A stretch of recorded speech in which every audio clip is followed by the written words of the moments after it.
అందరికీ నమస్కారం. ఇవాళ మనతో పాటు ప్రముఖ ఆధ్యాత్మికవేత్త ఆస్ట్రాలజర్ ముల్లపూడి సత్యనారాయణ మూర్తి గారు మనతో ఉన్నారు. గురుగారితో మాట్లాడదాం. గురుగారు నమస్కారం. నమస్కారం మణికంఠ గారు. గురుగారు, 2024 డిసెంబర్ మాసం మకర రాశి వారికి ఎలాంటి ఫలితాలు ఉండబోతున్నాయి? గ్రహస్థితి ఎలా ఉంది? ఎలాంటి రెమెడీస్ చేసుకుంటే బాగుంటుంది అంటారు? అత్యద్భుతంగా ఉంది మకర రాశి. గురుడు పంచమంలో ఉన్నాడు. చక్కగా ఏలినట్సన్ జరుగుతుంది, వెళ్ళిపోతుంది. ఇంకా అతి త్వరలో దగ్గరికి వచ్చేసారు. పట్టు వదిలేస్తాడు ఇంకా వెళ్ళినట్సన్. కాబట్టి శనీశ్వరుడు పట్టు వదిలేస్తున్నాడు. కాబట్టి ఫలితాలు స్టార్ట్ అవబోతుంది అంటారు. స్టార్ట్ అయిపోయింది ఎప్పుడో. ఇంకా మహాశుభ టైం అనమాట. మళ్ళీ ఈ గుడ్ టైంలో fortune time, very fortune time ఎలాగైతే ఉంటాయో మహాశుభ సమయాలు వచ్చేసినాయి. వెళ్ళిపోయేటప్పుడు శుభాలే శుభాలు.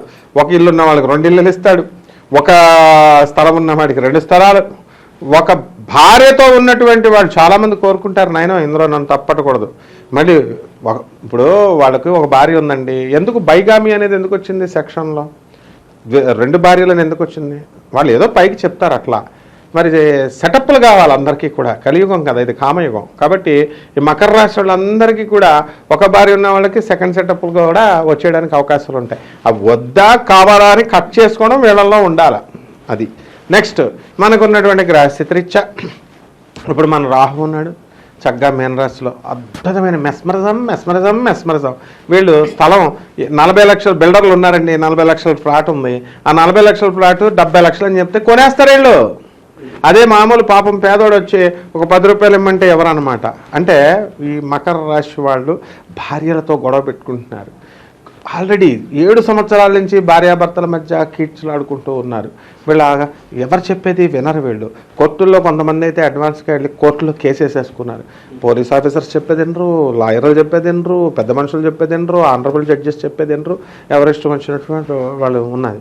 ఇటువంటి వాళ్ళందరికీ కూడా త్వరలో కోర్టు తీర్పు ఈ నెలలో వచ్చేస్తుంది. ఎవరి దారాలు వెళ్ళిపోవచ్చు. Your marriage is dismissed, no liabilities on each other అని ఇచ్చేస్తారు జడ్జి గారు. వీడేమో గవర్నమెంట్ డిగ్రీ పట్టా, యూనివర్సిటీ డిగ్రీ పట్టా ఇచ్చుకున్నట్టు చెరొకళ్ళు వెళ్ళిపోతారనమాట. తర్వాత తెలుస్తుంది వాళ్ళకి. ఆ విధంగా ఉద్యోగస్తులకి ఎలా ఉందంటే వృత్తి, వ్యాపార, ఉద్యోగాల్లో తిరగలేదు. నెంబర్ 1 ఫుల్ ఇన్కమ్స్, ఫుల్ ఖర్చులు, ఎంజాయ్ అనమాట. ఇంకా అసలు మకర రాశికి అడ్డు లేదుగా. కాకపోతే వీళ్ళు మామగారులకు అప్పించారు హెచ్చులకి వెళ్ళి. ఆ మామగారు డబ్బులు కట్టడు. ఆ మామగారిని అడగడం చేతకాక భార్యలను వేధిస్తాడు. భార్యలను దూరంగా పెడుతున్నారు.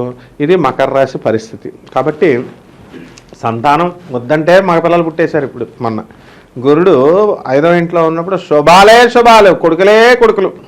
ఎక్కడో 1 ఆడపిల్లలు పుడితే అది వేరే విషయం. కానీ ఆ విధంగా ఈ యొక్క మకర రాశి వాళ్ళు స్థలాలు లేని స్థలాలు కొనేశారు, ఇల్లు లేనటువంటి వాళ్ళు ఇల్లు కొనేశారు. ఆలోచన సరళి పెరిగిపోయింది.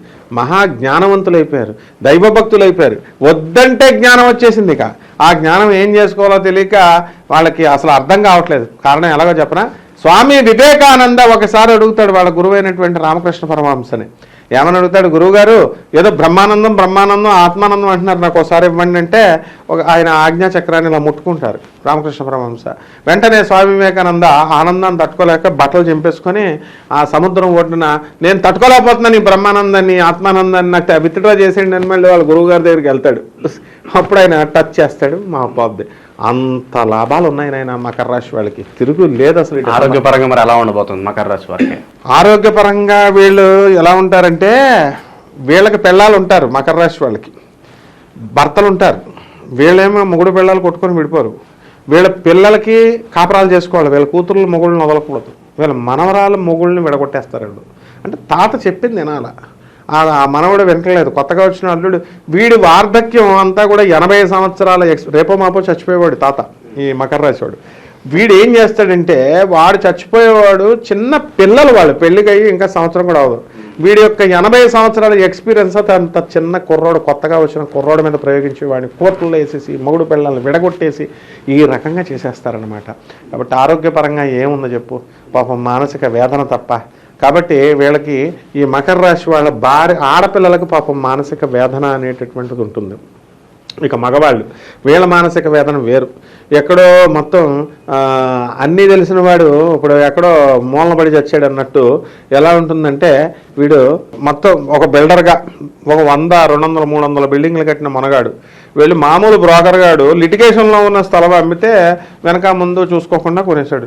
అది మనం గూగుల్లో చూసాం కదా, ఇప్పుడు జూనియర్ ఎన్టీఆర్ లిటిగేషన్లో ఉన్న స్థలం కొనేసి ప్రాబ్లమ్స్లో పడ్డాడని. అలా పడితే లాస్ట్కి ఆ ఇల్లు పోయా, స్థలాలు పోయా. దీనికి ఇప్పుడు వీళ్ళ పేరు మీద ఉన్నటువంటి 10 కోట్ల స్థలం అమ్ముకొని ఆ అప్పులు తీర్చుకోవాల్సి వచ్చింది. ఈ విధంగా ఈ యొక్క రాశి వాళ్ళంతా కూడా ఈ నెలలో మనకి ఇవన్నీ కూడా లాసులన్నీ కూడా పికప్ చేసుకుంటారు. మరి వివాహ సంబంధ ప్రయత్నాలు ఫలించడానికి అవకాశం కనిపిస్తుందా? అలాగే మరి శుభకార్యాల పరిస్థితి ఏమంటారు? పెళ్ళిళ్ళు అయిపోతాయి, వివాహాల కంటే ముందే ఇప్పుడు ఇవి వచ్చేసినాయి కదా, ప్రీ వెడ్డింగ్. తర్వాత అసలు పెళ్లికి ముందు అసలు పెళ్లి శుభలేఖంలోనే పక్కన ఇంకా పెళ్లి పెడాకులు అయిపోద్దా లేదో తెలియదు. వీళ్ళు చక్కగా ముద్దు పెడుతున్నట్టుగా, ఇలాగ పట్టుకుని కౌగులించుకుంటున్నట్టుగా ప్రీ వెడ్డింగ్లు ఈ ప్రోగ్రామ్స్ అన్నీ వచ్చేసినాయి కదా. ఇంకా మనకి ఇంకా గొప్పది మొత్తం లివింగ్ రిలేషనే పెట్టేసుకోవచ్చు అని చెప్తున్నారు. ఇంక వీళ్ళకి అడ్డెక్కడుంది? పెళ్ళి అయ్యేదాకా హద్దులు నియమాలు ఏమి లేవు. కాబట్టి వివాహాలేమిటి, నువ్వు పంచమంలో గురుడుంటే వివాహం టైంకే ఇంతకుముందు సంవత్సరం మ్యారేజ్ డే వచ్చేసరికి సంతానం పుట్టేవారు. ఇప్పుడు అసలు మ్యారేజ్ డేకే పిల్లోడిని ఎత్తుకుని కూర్చునే అంత శుభాల పరంపర అనమాట. అంత బాగుంది నాయన. సంతానాలు వద్దంటే పెళ్ళిళ్ళు అయిపోతాయి. అసలు ఎంతవరకు పెళ్లి కాని ప్రసాదులు ఎంతమంది అయితే ఉన్నారో వాళ్ళందరికీ ల్యాండ్ క్లియర్. అమ్మాయిలు పక్కొజదోషం, సర్పదోషం, రాహుకేతువుల కాలసర్పదోషం, ఏ కాళహస్తులు వెళ్లాల్సినటువంటి అవసరం లేదు. ఇంట్లో కూర్చున్న డోర్ కొట్టొచ్చి పెళ్లి కొడుకు పెళ్లి చేసేస్తాడు. మరి రియల్ ఎస్టేట్లోను స్టాక్ మార్కెట్లోను ఇన్వెస్ట్ చేయడానికి ఈ మాసం సరైనదే అంటారా? బ్రహ్మాండంగా ఆడొచ్చు. డబ్బులు పుష్కలంగా ఉన్నాయి మకర రాశి వాళ్ళ దగ్గర.